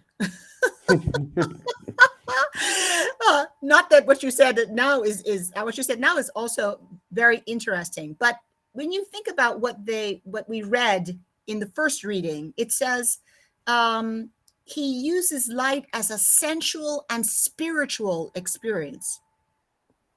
So that when you're within this, with one of his pieces, there's that sensing experience, what your sensations are, and also a kind of something that goes beyond, that isn't easy to describe, which you even said with the word logos. It's not easy to describe, but it's spiritual. Yeah, every artist try to become God in something way. That's a big statement. That's a very big statement. All right, so why would let's link to this. Why would every artist in some way tries to become God? I've thought of that sometimes. Anna Krom is smiling. I like what Anna has around her head. Anna, are you called like Salvatore? I don't know. It's difficult. It's difficult. Why would every artist is somehow like God? Let's see. Sarah is grinning there. Yeah, because I mean, is they are creators. Can we say that? That's it, right? That's the point. I mean, they are creating something, and at the end, that artwork is, I don't know, it's creating feelings. Yes, and it's something that has never existed. Exactly. Very good, Salvatore. Huh? How do you think? What do you think about Sara giving you a point to what you said there? How about Catherine is smiling too, but she doesn't agree. Catherine. Yes, I agree. The reference to the great artists that make us all, it's a good point. Okay. I like it. All right. And Angela? Yes, I agree too. Okay. Definitely. Professor, I think, yes, of course, I agree with that point, but I think also have another point because most artists, they are worried about the world, the human world, just like Marina Abramovich. So that's okay. Wait a second. You shoujo. You're saying that they're worried. They're worried about the work? They are think about our world, just like God, not just about creating something new. Yes, of course they are creating, but also they are show some problems in our world, but not just problems. Okay, good. Wait. They also want the thing to become right. All right. So, okay. That's another interesting point because there's not only the creative process, but there's also the intellectual process. Yes. That's very good. But God put love too in our creation. We are loved by God. Now we're going to get even farther here. Yes. Did he only put love? Because if he put love, he must have put hate as well, because love can't exist if there isn't the opposite. Nothing can exist if there isn't the opposite of that thing. Does God also feel painful as artists? Catherine, she's asking you a question. I asked you a question. I'm not God. I'm not God. Yeah, but you're artist. In a sense. I think even if we are creating something, we have to stay very humble and not compare us to God. It's funny to make this comparison, but it's not the truth. The truth is that we are exactly like the others. But just maybe we see. It's not a comparison. It's kind of an analogy. Yes.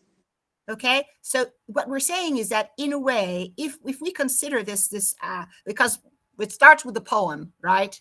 And there's this presence of God that's indivisible, and it's shared in abundance. Okay, and then it ends, and we end up saying that in some way, the work of the artist is very similar to this work of God that is shared out in abundance, because we, as artists, you are creators. You create something.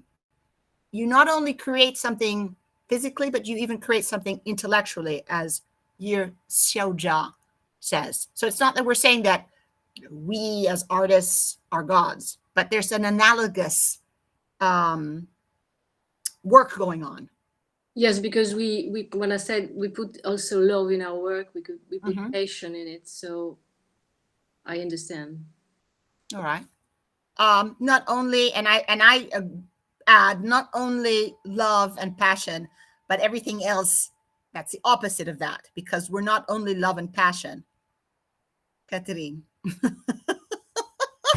We are all complex and of course.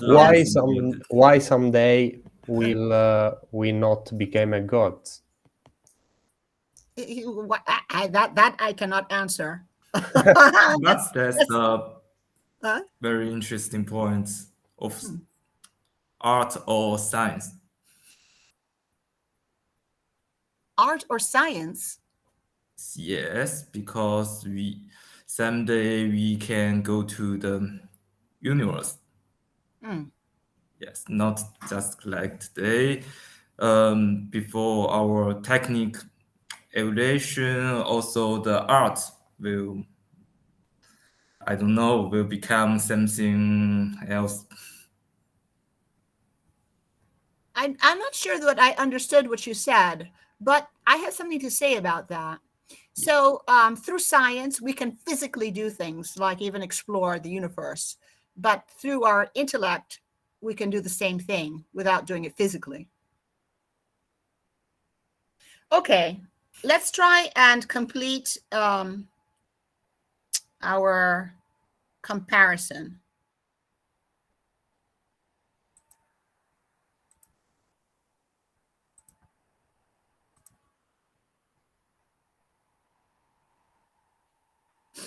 All right, so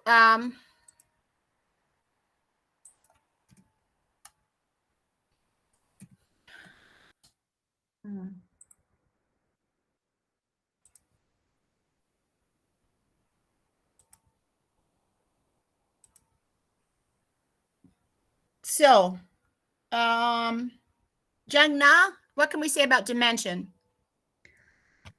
He has also large scale. Okay, so large scale, how would you define them? Large scale spaces? Large scale, yes, spaces.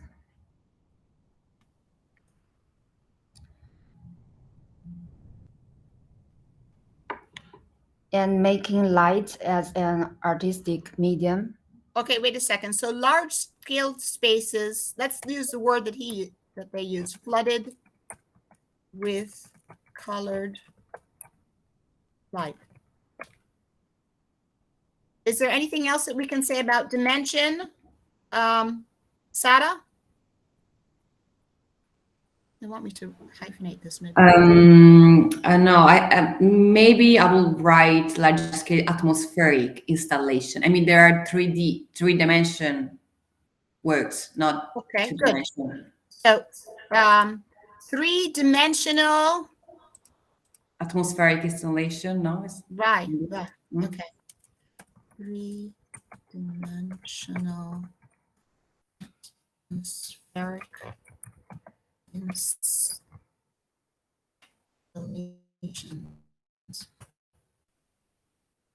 I guess that's about it, right? Or does anybody else have something to add to this in terms of dimension? Sculpture of light. Okay.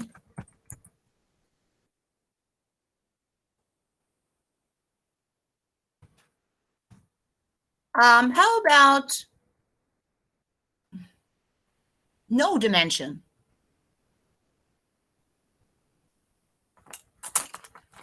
Barbara, can you help me out with this? An infinite, a sense of infinity or whatever? Yes, or maybe beyond these spatial limits, transmitting a feeling of endlessness. Beyond spatial limits. And transmitting a feeling of endlessness. This is not to be put in the perception case? Maybe. Yes, transmitting, we'll put that in perception. Beyond spatial limits, we can leave here. That's good. So let's put it in perception.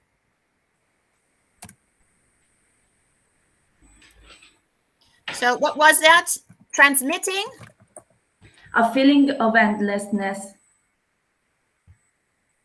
Was it? Yes. Yes. Okay. I think dimension is we're finished. Now let's go on to color.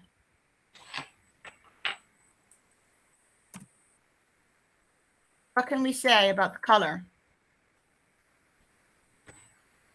Maybe that there is not something to focus on. There is only colored light. All right. So help me say that. Seas of color. Okay. So wait. So we have seas of color, and what did you say, Sara? That there is not something to really focus on. The color involved everything. Okay, so there are seas of color and nothing specific that can be focused on. Is that okay, Sarah? Yes, perfect. Okay. What else can we say about the hello? The viewer is also colored by the light. So when I say the color involved everything, it involved also the viewer. Because when you come inside, you become red or pink too on your clothes, on your skin. You have the color on your side, on you. When you watch Rothko, you're not colored by the painting, but when you come inside this kind of art, you're colored yourself. All right. So the color, the viewer, it becomes also the color of the artwork. I think that yes. When we saw the guy on the film, he was quite pink too. Or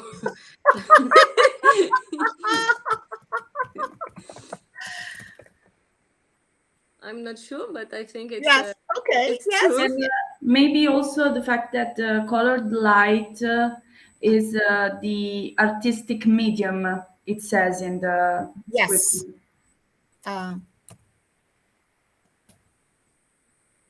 It says a light as an artistic medium, a sensual and spiritual experience. Okay. So, all right. So we'll put that under experience. For the colors, you wrote the viewer become the color of the artwork. I think that more he received the color too. Okay. It becomes a part of the artwork because he received the color. No? The viewers are colored by the light. Okay, yes, that's better. The viewers. And then, so remember that, what you just said, Catherine, for experience. So, Jangna, what did you say? The viewers are colored by the light. Colored by the light. Yes.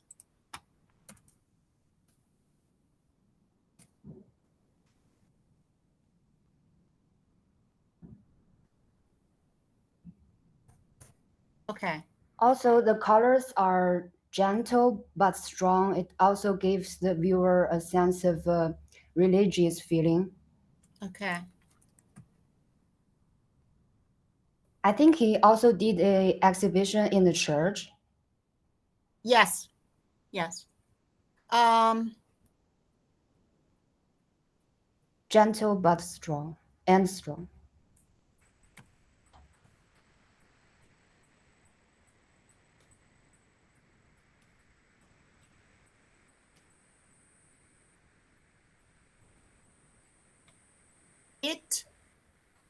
It gives the viewer the feeling of the religious feeling. Okay, or maybe that could go with the experience. Yes, just leave that the as for sensual experience. and the spiritual experience. Yes. Okay. So Jangna, remember that for experience. All right, let's go on to perception. Or Barbara, was there anything else for color? No, I don't think so. No. Okay. Perception, Barbara, is there something else? I'm looking through. We have our viewing space and our sensing space, right? The viewing space and the sensing space, yes. So, okay, so let's write, okay, the viewing space. What is how can we define the viewing space? Angela? The visual space, something that we see. Okay, so the visual space, what we see. And the sensing space, Barbara? No, not Barbara, Angela? It's the way it makes us feel.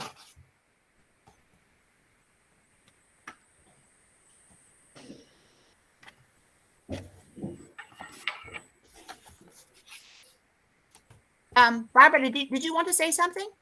No. It was about what we were saying, the sensing space. And what did you want to say about the sensing space? No, that's what she said. The sensing space, the way the space makes us feel. Okay. Is there anything else about the perception that we have to add? Yes, something what we talked about, that it looks when we see it, it looks bidimensional, but we can enter. Okay. So.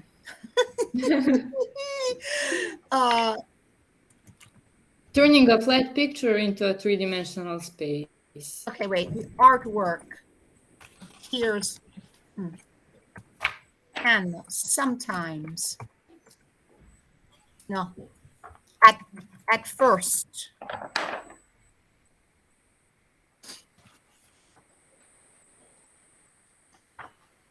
the artwork appears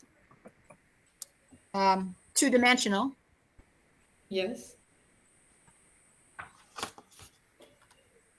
But then it becomes a three-dimensional piece.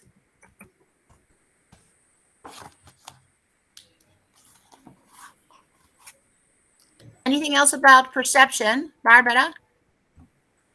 That it takes us beyond our limits of perceptions.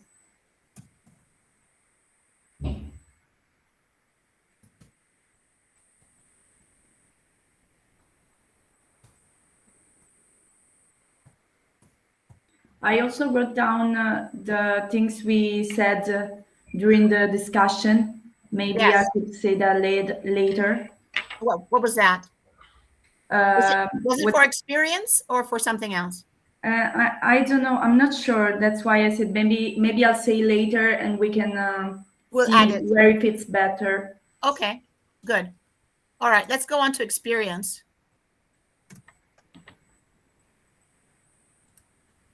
I'd like to talk about a microcosm. Yes. Because you're coming inside something, and the link with the color make you become a part of the big one. Okay, so how can we say this? You say it again, Catherine. You become a part of the big one with a part of the artwork. Okay, so you go into the artwork. You are within. Because you are within the artwork. You become a part of it. Like in a microcosm. Also, what Salvatore said that yes. you enter a different reality, maybe. Okay, so you are within the artwork.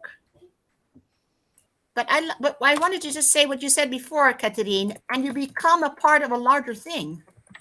Yes, because a microcosm is I don't know how to say.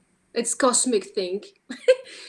It's the trip in the space, and you're the macrocosm and the microcosm. You come inside something literal, but you are part of a big whole, big one, big whole of it. Maybe also what Valeria said before, that without the person, the piece does not make sense. Okay, it doesn't exist. The artwork does not make sense without the viewer. And thus the viewer, is part of the artwork, or is the artwork itself? Barbara? Since we are saying that without it, it doesn't make sense. It can be just a part. It's it's the whole experience. It cannot. So we don't say, and thus the artwork, thus the viewer is part of the artwork. That's not correct. I wouldn't say that the viewer is a part. I would say that since we are saying that without it doesn't exist, the viewer is the artwork, is no. I don't know how I would phrase it, but I'm not sure that saying part of yes is right in this. You're right. Sarah, how can you adjust this for us? I think you can write the artwork does not make sense without the viewer, and you can put another point in which we say that the observer is called to be part or a fundamental part of the artwork. Yeah, that was the thing that you said that Yeah. I wrote down. Exactly. So we can say two different points not together. So maybe say that it's fundamental for the artwork to exist, maybe. Or the viewer makes the artwork functional, because without them entering the room, we still think it's a flat painting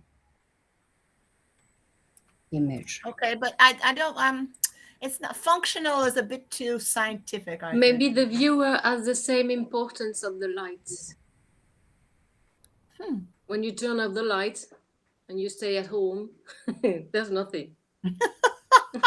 Makes the work complete. The viewer makes the work complete. Or that it makes it readable, like you can understand the artwork based on the fact that the observer is there. Yes, understandable.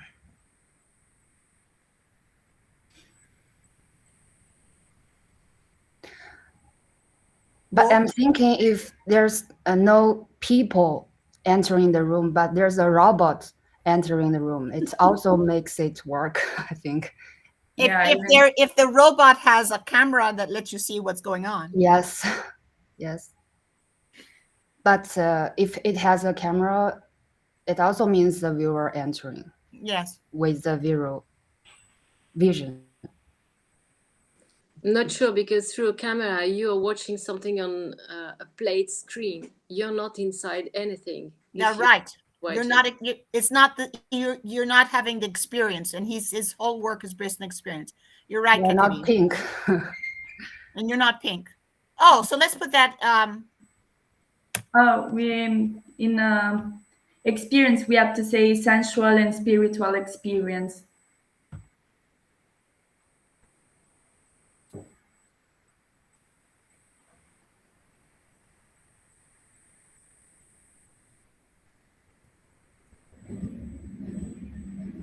Essential and spiritual. Yes. Okay. I think. Yes. I'm sorry. I think also we can add the creating the possibility of self-awareness and self-reflection can be in the experience.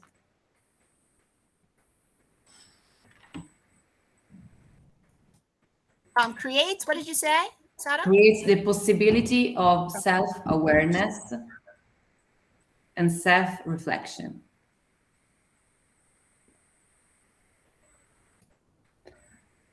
And I think it also belongs to this point that the viewer's gaze almost automatically turns inward.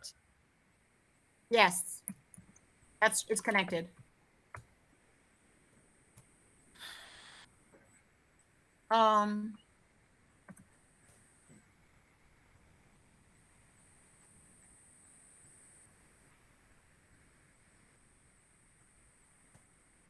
All right, so I'm not sure that we've expressed this part well. The artwork does not make sense without the viewer. That's fine, and the viewer makes the artwork complete.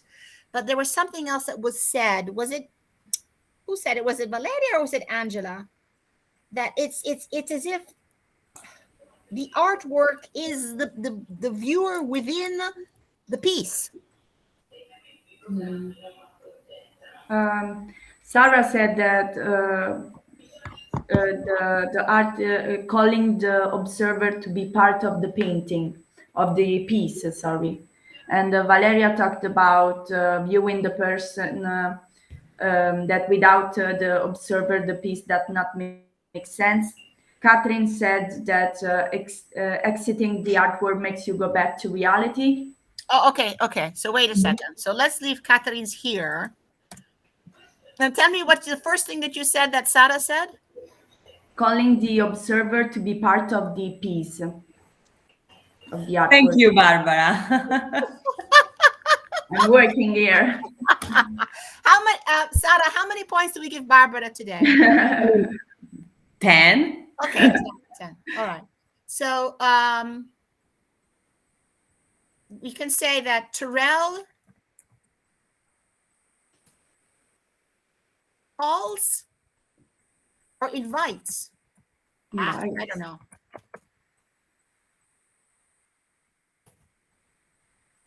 Oops, excuse me.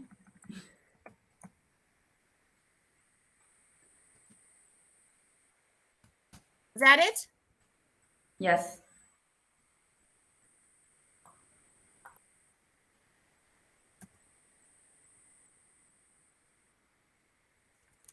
And let's say the artwork and the viewer are one. Is that okay, Barbara? Okay, yes, I think so.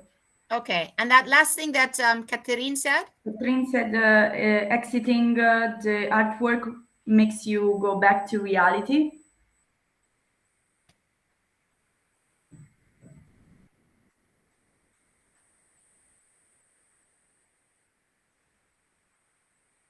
Excuse me, I wrote exiting.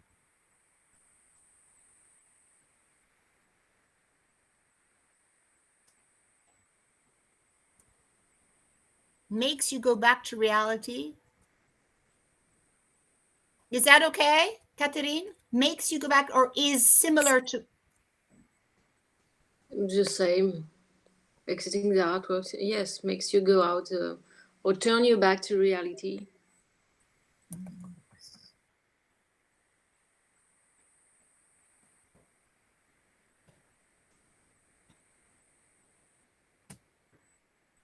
Very good work.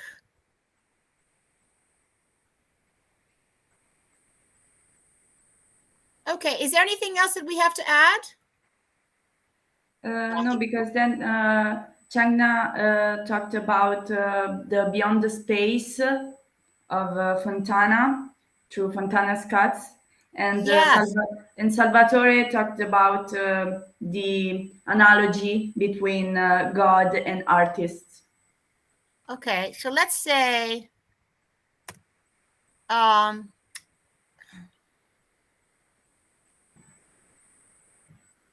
exiting. So we'll say that again. What Jangna said. Exiting, like, okay. Let's say exiting. Exiting. She said she talked about beyond the space. Similar to Fontana's, which bring us to go beyond. Oh, okay. Very good. Excellent work. Very good. Very good. Okay, so I will post this in your classroom, whatever, that working space there, so that you can look at it and see what interests you and what you can use to write your comment. Obviously, you don't have to list every single thing. And I don't want to see a comment says, he does this, he does this, he does this. And you just list what we said. You use it to incorporate it into your thoughts and your deep ways of looking at things. Okay, so have a nice weekend. And remember, next week there's a test. Okay? Okay. All right. Bye, everybody. Have a nice weekend. Bye. And big thanks Bye. to Barbara. Goodbye. Bye. Thank you, Barbara. Question.